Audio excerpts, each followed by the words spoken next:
एक समय की बात है, एक देश को एक राजा रूल करता था जिसका कोई बेटा नहीं था जो उसके बाद राजगद्दी संभाल सके। जैसे जैसे राजा बूढ़ा होने लगा, उसने सोचा कि एक सूटेबल सक्सेसर चुनना चाहिए जो देश को अच्छे से चला सके। उसने अपने देश में नोटिस भेजे और हर क्वालिफाइड जवान लड़के को इंटरव्यू के लिए बुलाया।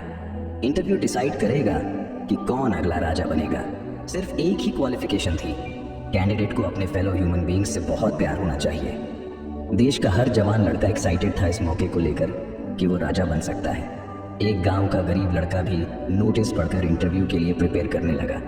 वो लड़का बहुत दयालु और मेहनती था, लेकिन वो बहुत गरीब था। उसके पास राजा के सामने पहनने के लिए अच्छे कपड़े नहीं थे, तो उसने मेहनत की और पैसे बचाए ताकि वो अच्छे कपड़े और सफ़र के लिए ज़रूरी सामान खरीद सके।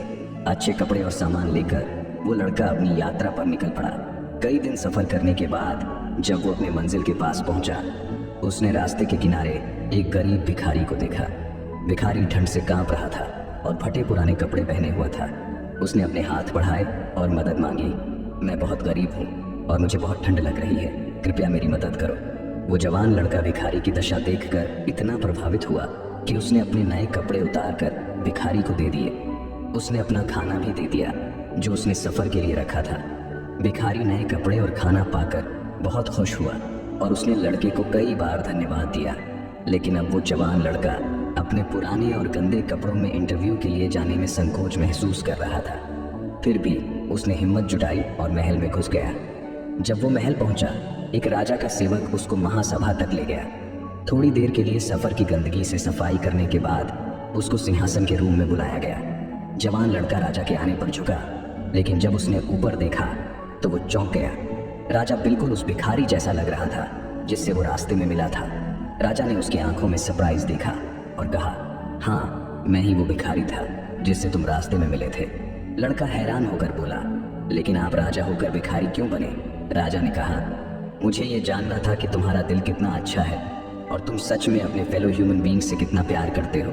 अगर मैं राजा बनकर आता तो तुम मुझे इम्प्रेस करने के लिए कुछ भी कर लेते, लेकिन इस तरह मुझे पता चला कि तुम्हारे दिल में क्या है। तुम्हारी भिखारी के प्रति उदारता ने तुम्हारा सच्चा प्यार दिखाया है।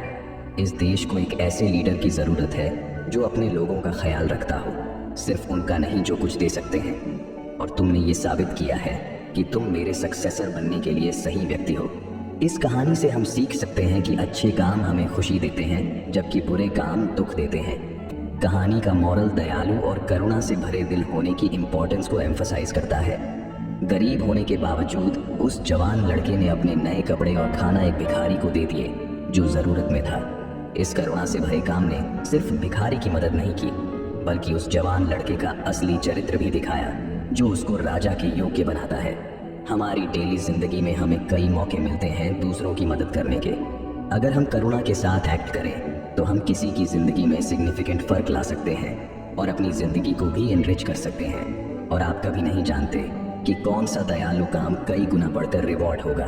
आज के फास्ट पेस्ड दुनिया में जहां सक्सेस अक्सर धन और पावर से मेजर होता है, ये याद रखना ज़रूरी है कि असली ग्रेटनेस एक दयालु और करुणा से भरे दिल से आती है। बिना किसी एक्सपेक्टेशन के दूसरों की मदद करना अनएक्सपेक्टेड रिवॉर्ड्स ला सकता है और वो दरवाजे खोल सकता है जो हमने कभी सोचा भी नहीं था।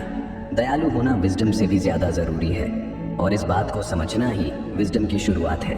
एक दिल जो दूसरों के लिए करुणा और प्यार से भरा हो, दुनिया को देने के लिए सबसे बड़ा गिफ्ट है।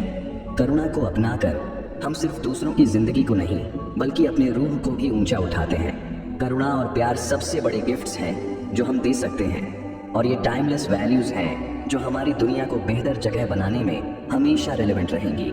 ये वीडियो आपको कैसी लगी कमेंट बॉक्स में बताएं और अपने दोस्तों के साथ शेयर करें। धन्यवाद।